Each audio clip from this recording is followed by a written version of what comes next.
Hi, this is Alex with WaveWare, and I'm going to show you how to set up the MARS with the more advanced EPS, which is the Event Processing System, which allows more sophisticated routing and configuration as to where messages are delivered in the life cycle of messages.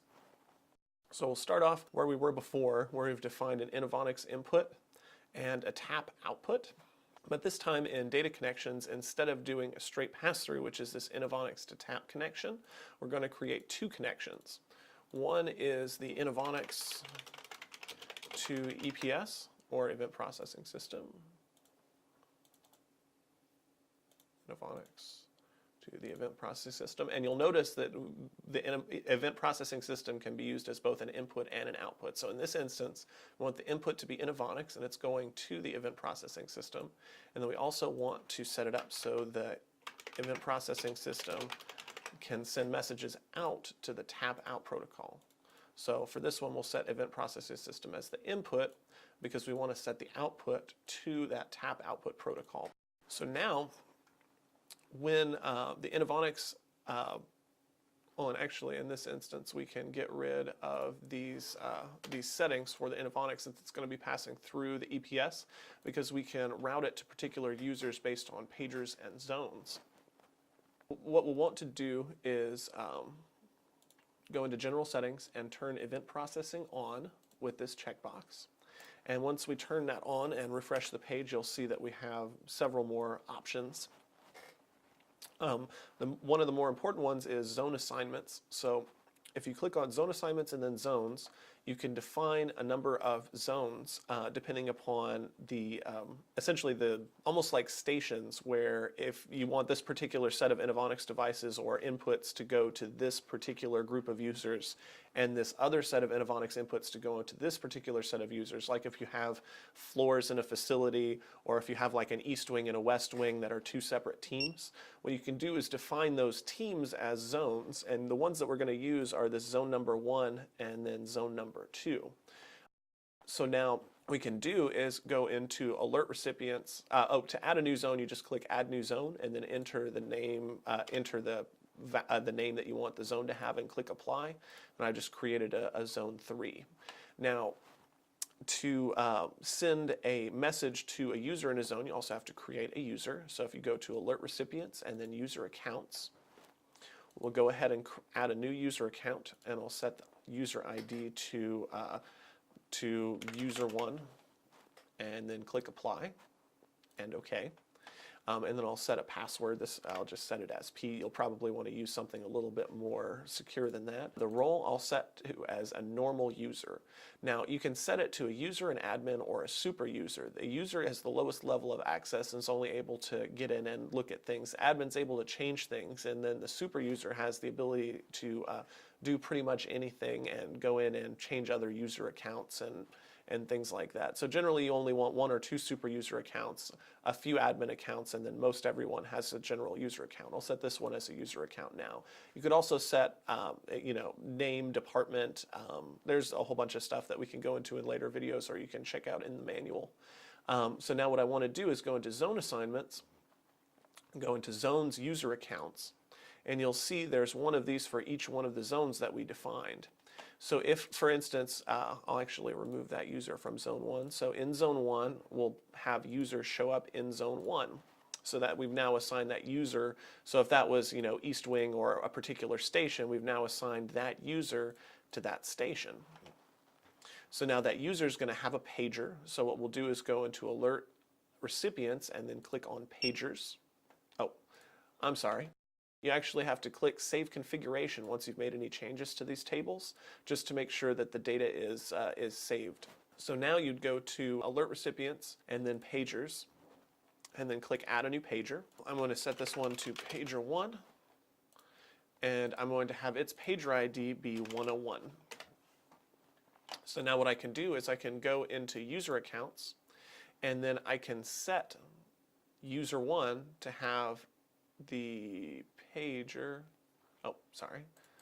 of pager 1. So now that means that pager 1 has been assigned to user 1, and user 1 is in zone 1.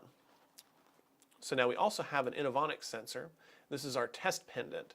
And now if we want to assign that test pendant also to zone 1, we'd go to zone assignments, zones Inovonics sensors, and then we would go to zone 1 and then select that test pendant, and you'll see the name in the list.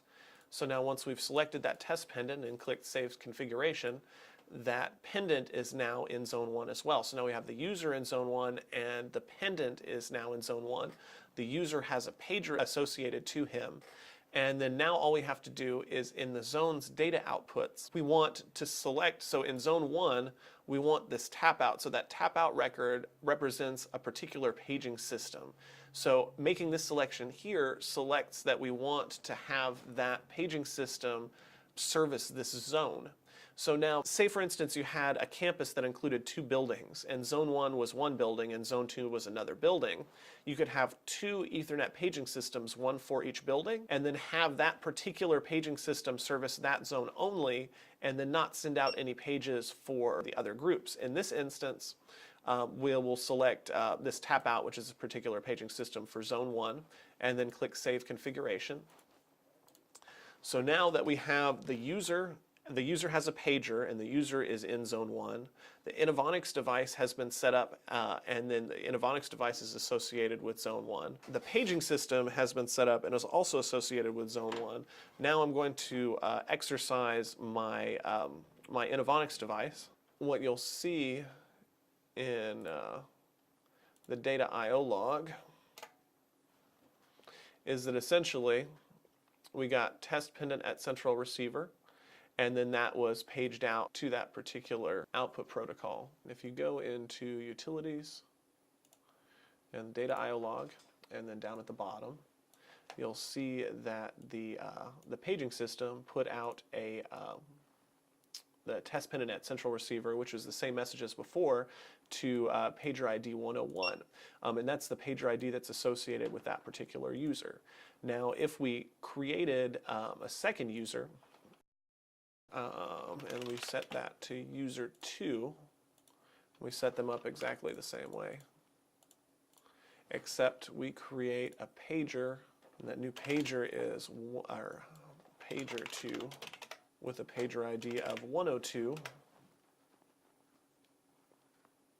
Go back into user accounts and then assign pager 2 to user 2, and then go into the zone assignment and set zone's user accounts and then set user 2 in zone 2 and save it. And then we set zone's data output so that that tap out is also servicing zone 2, and that means that we'll be using that paging system for both zone 1 and zone 2, and then save.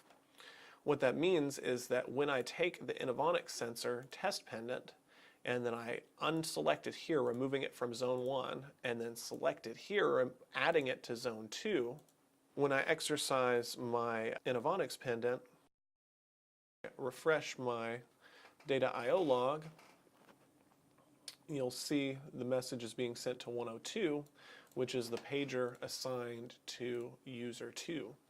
So again, what you would want to do is define your set of users and your set of pagers, assign the appropriate pagers to the appropriate users, create the zones that you want to use, assign the users to those zones. You would bring in your central receiver, you would connect your Inovonics device, go into wireless receivers and register your central receiver, register your Inovonics sensors and name them. You would go to zones Inovonics sensors and then place those Inovonics sensors into the appropriate zones. And then you would go to zones data outputs and then associate the output protocols you want associated with those zones. And once you have all that saved, you've essentially created a zoning system that will allow certain Inovonics devices to go only to specific pagers for specific users in those zones. And you can define an arbitrarily large number of zones, so you can have 5 or 10 zones all segmented out. We also have some more sophisticated options in terms of backup zone or having specific maintenance zones or administrative zones for people to receive messages about other alerts in the system. But that has been a general overview of setting up an input to output connection using the event processing system. This is Alex with WaveWare. Thanks for listening.